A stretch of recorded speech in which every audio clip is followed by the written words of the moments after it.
Selon une étude récente de PwC, 60% des dirigeants français pensent que leur organisation disparaîtra d'ici 10 ans si leur modèle d'affaires n'évolue pas. Alors, dans un contexte où 6 limites planétaires sur 9 sont déjà dépassées, où 2/3 de la planète pourrait manquer d'eau en 2025 et où 40% de la population vit sous un régime autoritaire, oui, les entreprises ont un rôle à jouer et leur modèle d'affaires doit nécessairement évoluer pour avoir un véritable impact sur leurs parties prenantes. Au-delà d'être rentables, les leaders de demain sont ces entreprises qui auront su tisser un lien de confiance unique avec leurs parties prenantes. Ce lien, c'est ce qu'on appelle leur capital social. Je suis Nathalie Descoux, fondatrice du cabinet de conseil en stratégie d'avenir Nadvise. Mon rôle, aider les dirigeants et dirigeantes d'entreprises à renforcer durablement leur leadership grâce à l'innovation en modèle d'affaires. Dans ce podcast, je pars à la rencontre de celles et ceux qui, par vision, conviction ou tout simplement pour une question de survie, ont repensé le modèle d'affaires de leur entreprise ou leur industrie pour le rendre plus durable. Quel a été leur détonateur ? Comment ont-ils fait ? Quel impact sur leurs parties prenantes ? Quelle valeur cela a-t-il créé pour l'entreprise ? Ensemble, nous découvrirons les business models du futur et tenterons de vous inspirer pour que vous aussi, vous transformiez votre entreprise, votre marque ou encore votre direction en vue de générer plus de valeur et plus d'impact pour vos parties prenantes. Vous écoutez Capital Social, le podcast qui décrypte les business models du futur. Bienvenue!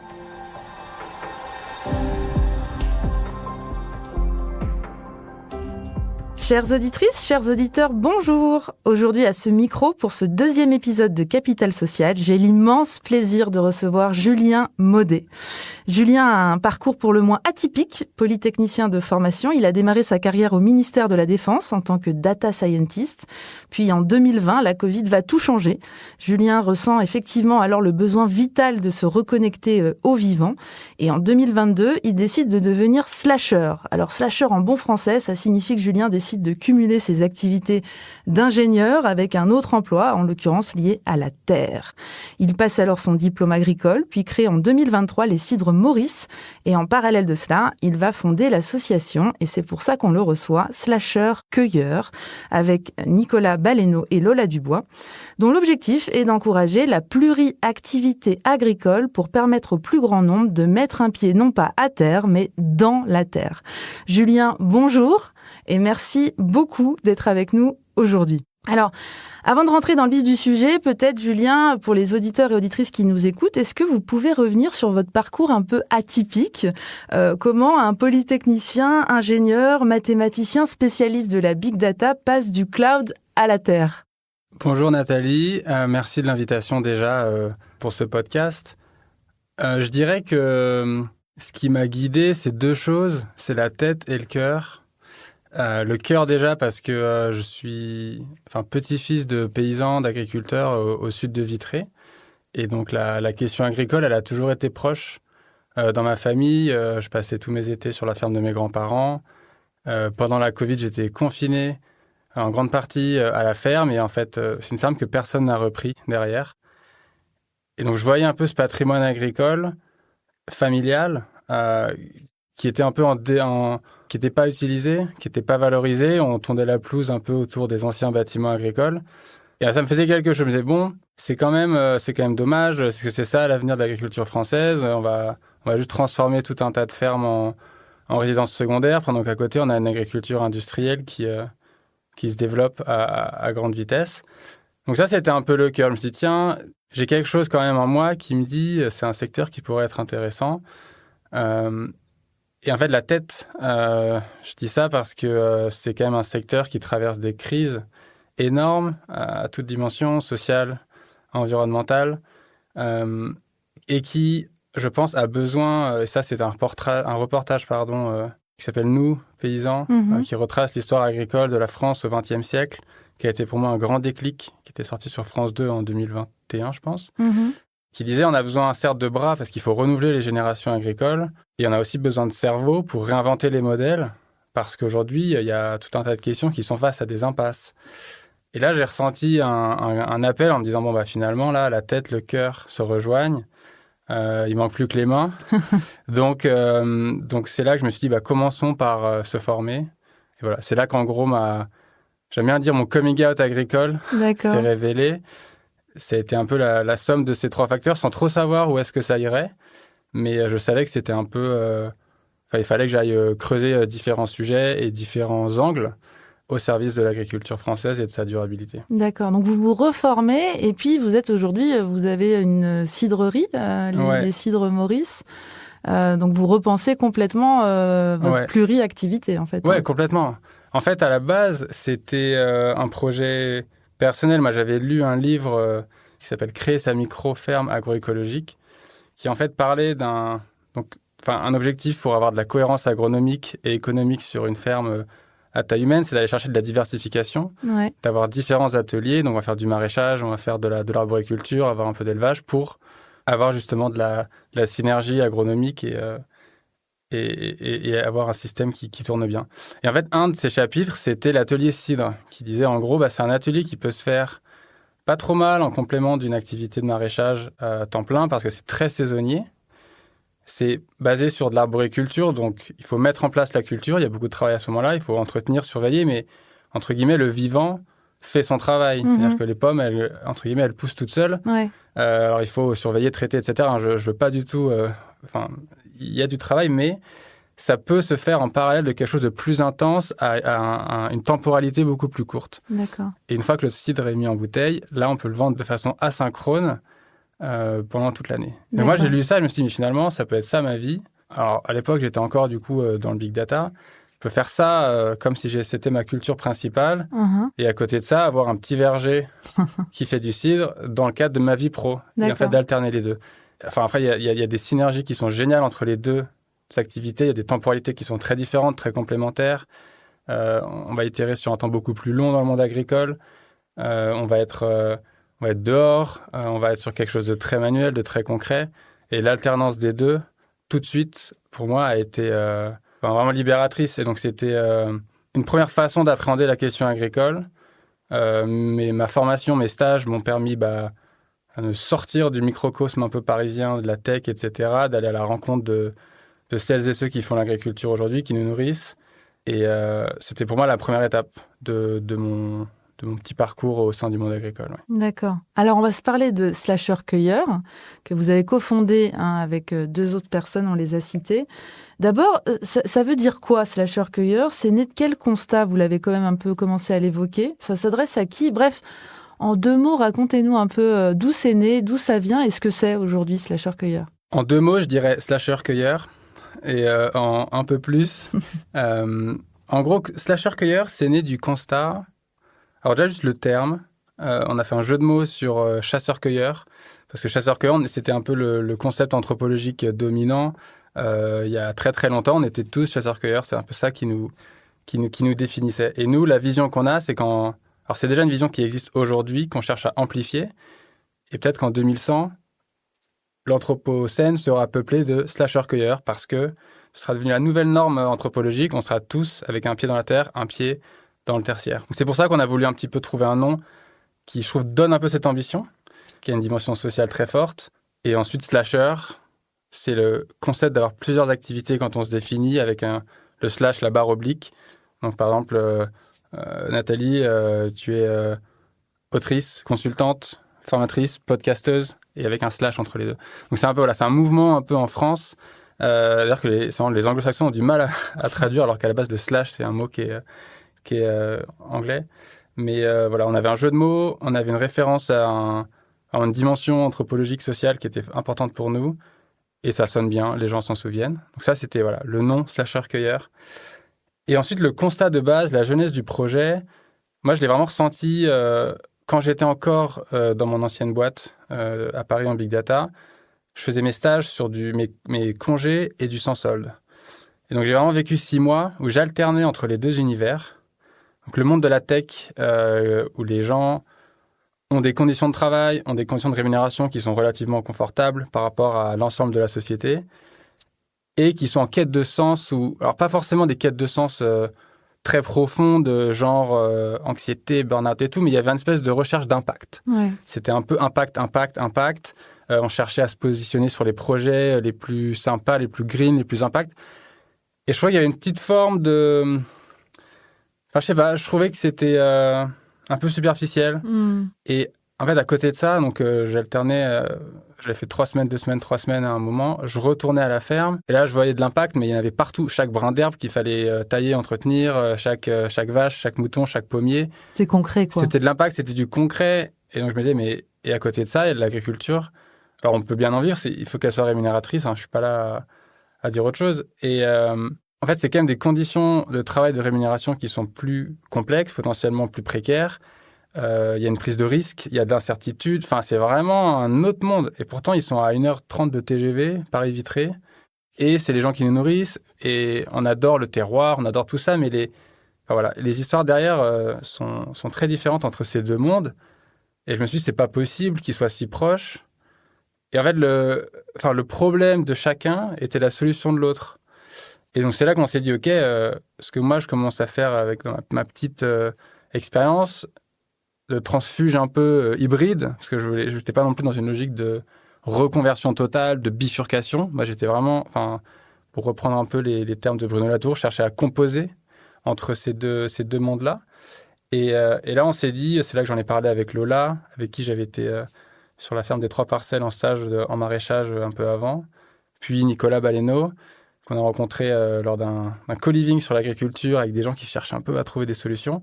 Et on s'est dit, OK, en fait, est-ce que le temps partiel agricole, la double activité, peut être une solution clé pour le renouvellement des générations agricoles? Est-ce que ça peut être un vecteur, une nouvelle modalité d'accès vers le monde agricole? Et est-ce qu'on peut l'amplifier?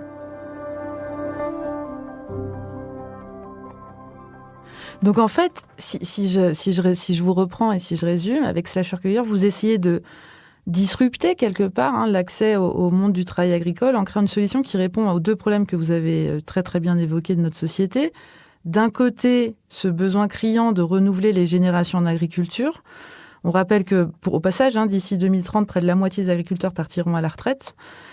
Et de l'autre côté, un besoin tout aussi criant, je dirais, de redonner du sens au col blanc, pour le coup urbain, dont beaucoup frôlent ce que les anglo-saxons appellent le brown out. Je disais d'ailleurs un sondage d'Opinionwell réalisé en 2022, je crois, qui dit que plus de 40% des actifs songent à quitter leur emploi dans les 2 ans afin d'en trouver un avec du sens, enfin en tout cas avec plus de sens. Donc d'un côté, en résumé, on a des agriculteurs en quête de main-d'œuvre, de l'autre des urbains en quête de sens, et Slasher-Cueilleur fait rencontrer ces 2 besoins. En somme, vous êtes comme une plateforme, si je résume, et si je pousse même le curseur un peu loin, est-ce que vous vous considérez comme le ADECO du temps agricole, de l'agriculture, mais sur base du volontariat? Alors, Slasher-Cueilleur, ça c'est un projet qui s'inscrit dans le monde agricole. Le monde agricole, une chose qui le définit très fortement, c'est le temps long. C'est les itérations longues. Donc, je pourrais pas dire qu'on disrupte quoi que ce soit. On cherche justement à venir s'inscrire déjà dans un écosystème qui est là depuis longtemps. On parle de parcours de vie qui sont de toute façon longs. C'est-à-dire qu'on va pas... entre les moments où les gens vont dire « Ah bah tiens, peut-être que je pourrais être double actif, c'est peut-être ça ce qu'il me faut pour me réancrer, etc. » Ça va pas se faire en 3 mois. C'est des réflexions et c'est une des choses, en fait, il faut prendre son temps pour faire évoluer ses équilibres de vie parce qu'on a aussi tout un imaginaire autour de la reconversion. Je plaque tout, je pars, je change complètement d'environnement, etc. Il y avait un article dans Le Monde lundi, justement, qui parle des désillusions autour du mythe de la reconversion. Et moi, je suis 100% d'accord avec ça. Je pense qu'il faut travailler un nouvel imaginaire qui vient juste dire attention, allons-y petit à petit. Il n'y a pas que 2 options orthogonales qui sont je continue tout droit dans le mur et je me reconvertis à 90 degrés. Il y a des chemins hybrides entre les deux qui nous permettent de nous tester, de faire évoluer notre entourage, nous-mêmes, etc. J'ai pas fini de répondre à la question du coup. Je pense pas qu'on disrupte rien. Et en fait, c'est même un pilier du projet. J'adore dire qu'on n'invente rien. D'accord. On vient juste visibiliser en fait des parcours qui ont toujours existé dans le monde agricole. C'est-à-dire que si on regarde après la guerre en 1945, 50, etc., que ce soit à Saint-Nazaire, avec le marais Briéron, tous les paysans, ils avaient 2 choix. Soit ils augmentaient leurs fermes, on était au début un peu de l'intensification du remembrement agricole, etc. Soit ils allaient prendre un job à Saint-Nazaire dans les chantiers navals. Il y en avait plein qui pour garder une agriculture à taille humaine, dans leur village, faisaient les allers-retours, combinaient déjà ces deux D'accord. jobs. Il y a eu la même histoire en Ardèche avec Rhône Poulain, qui est la même histoire avec les usines Citroën autour de Rennes. Et donc, ça a toujours été une composante du monde agricole pour ces raisons-là. Ensuite, quand on a des fermes trop petites, donc pour complémenter son revenu, ou quand on a une forte saisonnalité, il y a vraiment il y a beaucoup d'exemples de céréaliers qui sont facteurs une partie de l'hiver. Voilà, c'est vraiment quelque chose qui est courant. Et c'est même moi, en fait, au Salon de l'Agriculture en 2022, j'ai découvert le terme de double actif. D'accord. Qui est en fait très courant, encore une fois, dans le monde agricole. Il y a de la littérature, il y a des articles, il y a des guides pour monter sa double activité, mais on part toujours de la ferme pour aller chercher quelque chose ailleurs. Et moi, quand j'ai entendu ça, je me suis dit, ça a été une illumination. Mm-hmm. Je me suis vraiment dit, mais c'est ça qu'il faut que je fasse. Sauf que juste moi, il faut que j'aille mettre un pied à la ferme. C'est juste le chemin inverse. Ouais, tout à fait. Et donc voilà, en fait, Slasher-Cueilleur, c'est vraiment un projet ancré dans le monde agricole. On vient juste un peu inverser, effectivement, parce qu'on se dit, on va utiliser le même concept de double activité pour attirer du monde. Et donc, en fait, on déploie, on est sur 3 piliers importants. Et le premier, c'est inspirer. Donc, on a un média avec des portraits, du contenu thématique, des guides pratiques pour négocier son temps partiel à vocation agricole avec son boss. Voilà, on essaie de produire un peu de contenu spécifique là-dessus. On va sortir une mini-série en 2025 où on va rencontrer une dizaine de doubles actifs dans leur vie agricole et dans leur vie tertiaire, en ville, etc., pour vraiment incarner ces parcours. On ne parle pas d'une utopie de 2050. Ouais. C'est vraiment des parcours réel. de vie de 2024 qui sont très, très actuels. On a ensuite un pilier accompagné, donc inspiré, accompagné, où on fait du coaching, donc coaching au montage de projets agricoles en individualisé ou coaching à la négociation en entreprise pour demander son temps partiel à vocation agricole. On a une formation qui commence là en octobre, qui va tourner tous les 3 mois de 2 jours pour monter sa double activité. On organise des rencontres toutes les 6 semaines en petits groupes qui s'appellent ton slash de rêve. Donc voilà, ces ateliers, donc on a 3 piliers dans accompagnement, coaching individualisé, des ateliers en groupe et une formation de 2 jours.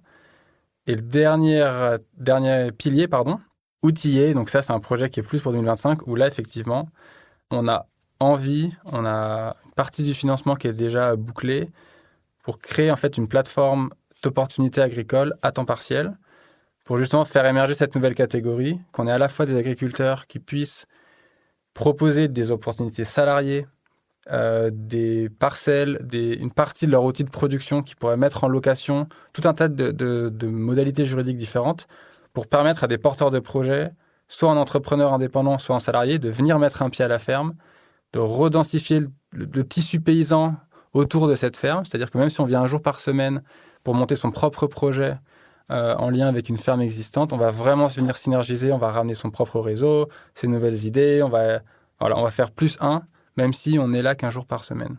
Et voilà, ça c'est un projet qui est Génial. qui est en cours de design, conception pour l'instant, et on va lancer l'an prochain. Alors, vous avez commencé à le dire, les 3 piliers intéressants. C'est vrai que nous, dans le podcast, on décrypte les business models du futur. Vous êtes une association aujourd'hui.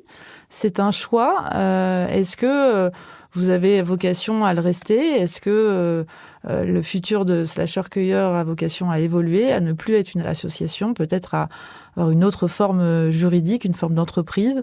Quel est votre point de vue là-dessus? C'est-à-dire comment ça fonctionne? Et puisqu'on s'intéresse au business model, vous avez commencé à très très bien expliquer la valeur que vous créez. On le voit très bien et on l'entend bien. On voit bien effectivement que vous appuyez sur 2 besoins qui sont criants. On l'a bien décrypté. Comment vous captez la valeur? Comment vous la redistribuez? Et puis, je m'intéresse beaucoup à ce statut d'association est-ce qu'il va évoluer? Est-ce qu'il ne va pas évoluer? C'est quoi le futur de Slasher-Cueilleur? La question qu'on s'est beaucoup posée au début et qu'on continue de se poser, c'est vraiment quelle est notre mission, quel est notre objectif, qu'est-ce qu'on veut faire. Et pour nous, c'était très simple. La métrique ultime, c'est combien d'agriculteurs, d'agricultrices se sont installés via la double activité en étant passés par nos formations, sensibilisation, etc. Et alors combien? Est-ce qu'on a déjà un chiffre? On n'a pas encore ça fait que 6 mois qu'on a commencé, etc. On a des gens qui sont passés, qui ont eu des révélations, ils se sont dit, OK, c'est ça que je veux faire, etc. Je pense qu'on va continuer à les accompagner et on les renvoie aussi vers l'écosystème existant. Nous, on se positionne très en amont de la chaîne. On va venir créer des vocations. Et ensuite, il y a tout un écosystème de l'installation agricole qui est existant en Ile-de-France, à Biosol, Champ des Possibles, Ferme d'Avenir, les chambres d'agriculture, bien évidemment, etc., les CIVAM, qui prennent le relais, en fait. Et nous, ça nous va très bien. On est vraiment en lien avec eux.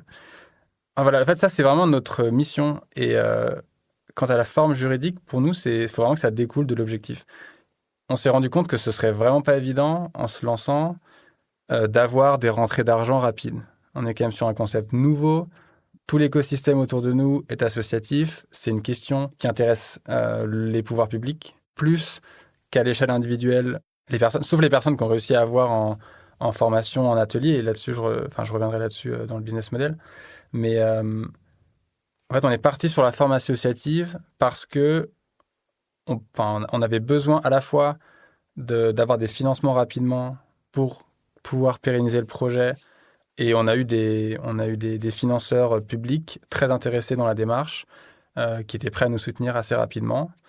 Donc c'est aussi pour ça qu'on a validé le modèle associatif. Ça nous permet d'aller voir tout cet écosystème, d'aller pousser des portes pour faire du plaidoyer, pour faire émerger un peu cette cause et ce mouvement, avec beaucoup plus de facilité et de sincérité. Je pense que si on était un acteur privé. Donc je pense que aujourd'hui, on n'a aucune raison et on n'a pas du tout vocation à modifier notre statut. Je pense que on a aussi, on a vraiment envie de créer un mouvement, une communauté autour de nous, un réseau d'entraide. Et je pense que c'est pour ça que la forme associative où les gens peuvent adhérer, éventuellement rentrer au bureau, prendre des rôles de façon bénévole, ça, c'est super précieux pour faire émerger le mouvement.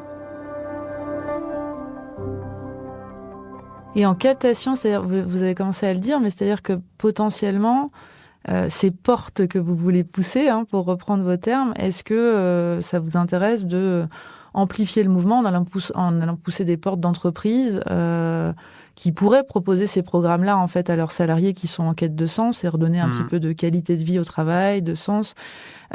Si oui, est-ce que vous avez des entreprises que vous ciblez? Est-ce que vous avez des investisseurs que vous ciblez? Est-ce que ça s'adresse à toutes les entreprises, quelles qu'elles soient? Enfin, quel est votre point de vue là-dessus? Mon point de vue là-dessus, c'est que, alors, en fait, on a commencé au début du projet. On a beaucoup testé une offre entreprise. On était encore un peu en train d'itérer sur le modèle et les actions. Et, en fait, on avait créé une offre. J'en fais un peu son post-mortem ici, je le partage parce que justement, je profite du podcast pour lancer un appel aux dirigeants, DRH, aux personnes qui sont... Si ce sujet vous parle, on est hyper intéressés d'avoir vos retours pour avancer tous ensemble. Et donc, on a créé une offre qui venait, un peu une offre de conseil RH, pour venir aider des entreprises à mettre en place des programmes slasher-cueilleurs en interne, en faisant un élément différenciant de leur marque employeur, de leur stratégie d'ancrage territorial, de leur durabilité, etc. Et donc, on a parlé à une vingtaine d'entreprises en tout, donc à des DRH, des dirigeants. Là où ça parlait le plus, c'était, je pense, dans le secteur de la tech, donc des entreprises de services informatiques, parce que je pense qu'ils sont conscients de la limite du modèle 5 jours derrière l'ordi, sur en plus des métiers qui sont assez créatifs, avec un flux d'informations à processer qui est toujours plus important. Donc, ils ressentent, je pense, ce côté besoin d'une déconnexion, de changer un peu d'environnement de travail. Donc là, on a un peu avancé avec certaines entreprises dans ce secteur-là, et on a aussi pas mal avancé avec des entreprises dans le secteur agroalimentaire, ou en tout cas, avec des entreprises qui ont, dans leur chaîne de valeur, de l'agricole. Parce que les boîtes de la tech, etc., elles comprenaient une partie du problème qui était quête de sens, problème en entreprise, etc. Fallait qu'on leur explique pourquoi est-ce que le problème à mettre en face, c'était le renouvellement des générations agricoles, mais c'était quand même assez indirect pour eux. C'était mais pourquoi ce problème-là n'est pas d'autres solutions? Et pour le coup, en entreprise agricole, eux, ils comprenaient largement le problème dans leur amont ou dans leur aval et le besoin de connexion en fait au sein de cette chaîne de valeur entre leurs collaborateurs et les agriculteurs amont-aval. Donc on a testé cette offre, on l'a arrêtée parce qu'en fait on s'est rendu compte que il n'y avait pas forcément une propension à décaisser de la part des dirigeants pour ce type de projet en fait en amont. C'est-à-dire que payer une asso ou une entreprise pour faire ce travail-là, ils disaient on a eu une remarque que j'ai bien aimée, vous n'êtes pas non plus Bicorp. C'est-à-dire qu'en fait, c'est quand même assez niche. Ça va parler qu'à une partie des employés. Et puis, en fait, s'il y a un employé qui est un peu en burn-out, qui veut passer au 4-5e, passer à mi-temps pour juste se reposer ou pour aller faire autre chose, aller faire de la maroquinerie dans un atelier d'artisanat, etc. D'un point de vue de l'employeur, c'est aussi bien. Ouais. Et donc on a un petit peu arrêté d'y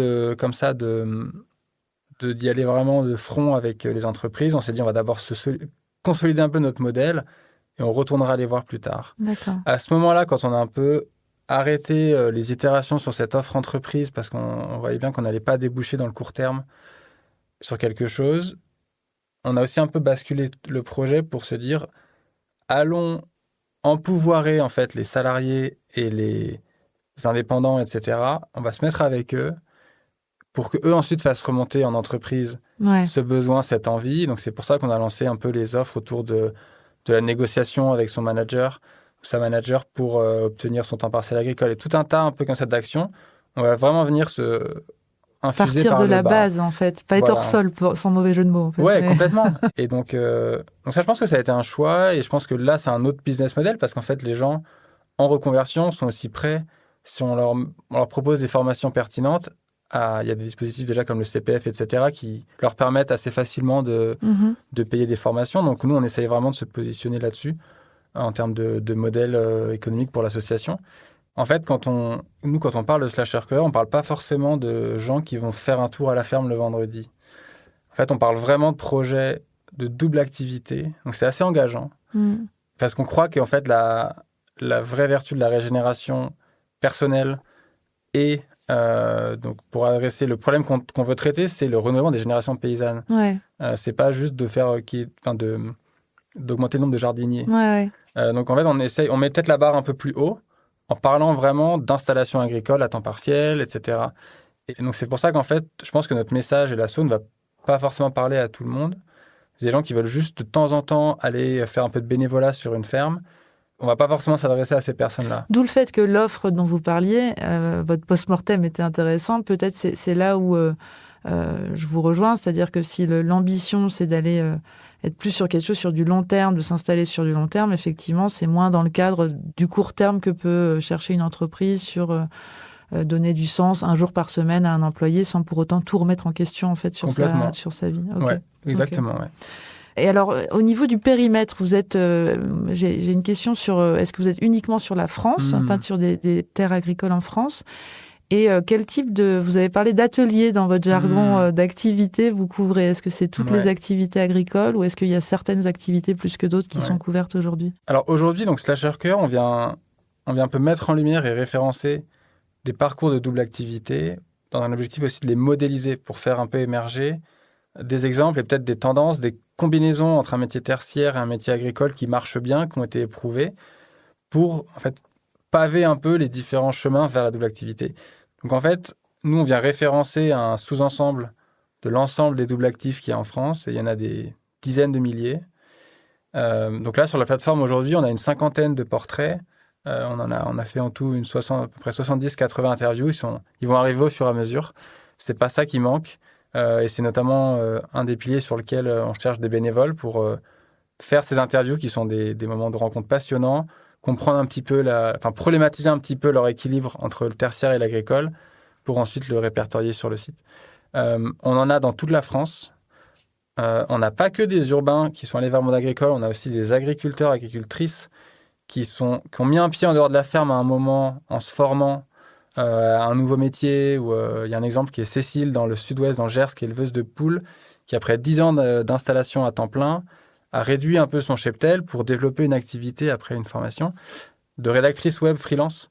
Donc elle fait ça dans l'autre sens du coup. 3 à 4 heures par jour, donc en télétravail complet depuis sa ferme, et ça vient vraiment s'intégrer en fait dans ses routines agricoles. Donc ça c'est vraiment important pour nous d'avoir on n'a que des profils double actif agricole où l'activité agricole est une activité professionnelle. Donc ça, c'est un peu une ligne rouge du projet. C'est-à-dire qu'on ne va pas référencer des gens qui font ça de façon amateur, même si c'est parfois de très grands jardins, etc. On parle vraiment d'agricultrices, d'agriculteurs professionnels. Donc on en a dans toute la France. On en a même à l'étranger. On est allé en Suisse en juin rencontrer une ferme où ils sont 4 à temps partiel. Ils reprennent la ferme des parents qui étaient 2 à temps plein. Fascinant. Comment est-ce qu'ils s'organisent pour se passer l'information, etc.